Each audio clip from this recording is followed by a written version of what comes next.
So hi guys, for today's vlog, bibisitahin namin yung may cold spring sa may Barobo, yung Bugak Cold Spring, and ang budget ng gala namin na to guys is just 1,000 pesos lang talaga. Tingnan natin kung magkakasya yung 1,000. Kailangan naman umalis ng maaga kasi aabutin ng 2 oras yung biyahe namin mula Antongalon to Barobo. So let's go! Ito na yung unang gastos namin na ibabawas sa 1,000 budget, yung gas, which is nasa 250 full tank.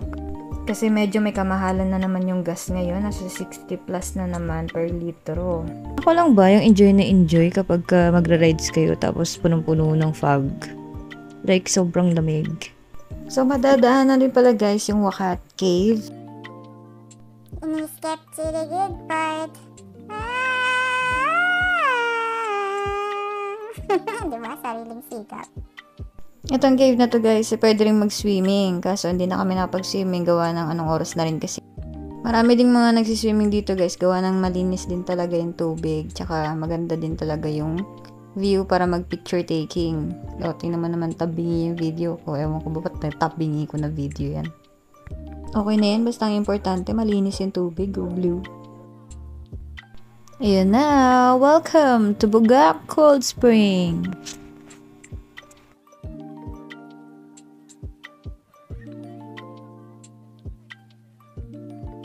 At dahil nga Thursday kami pumunta, kaya solo namin yung Bugak Cold Spring, kami lang talaga yung tao.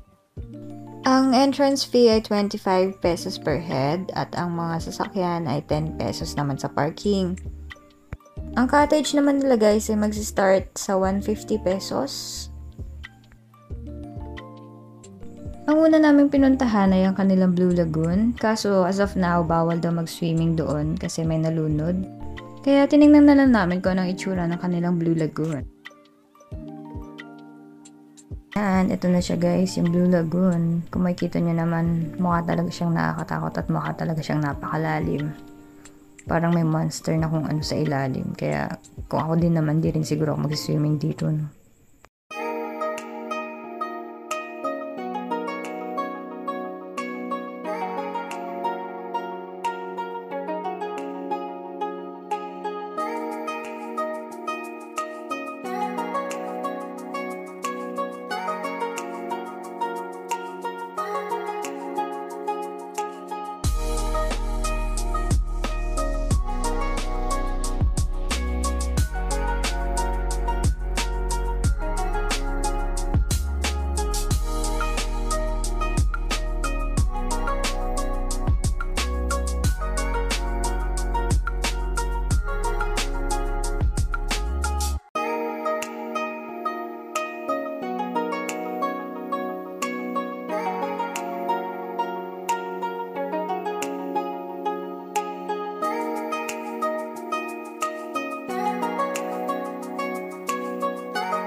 At dahil may sobra kaming pera, kaya pumunta naman kami ngayon sa Panaraga Beach.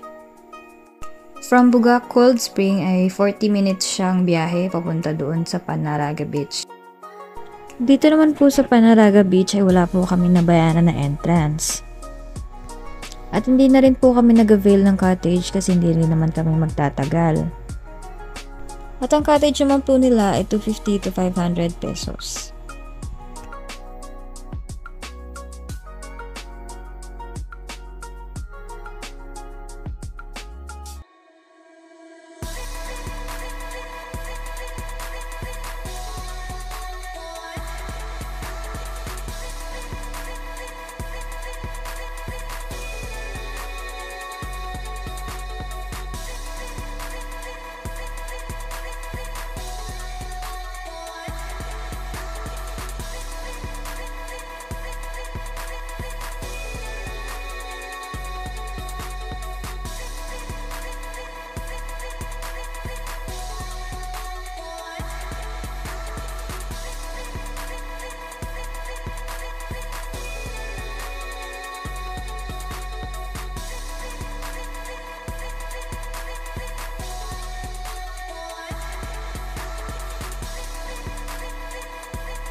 Lahat-lahat ng nagastos namin ay 760 pesos lang at yung 1K namin ay may sobra pa.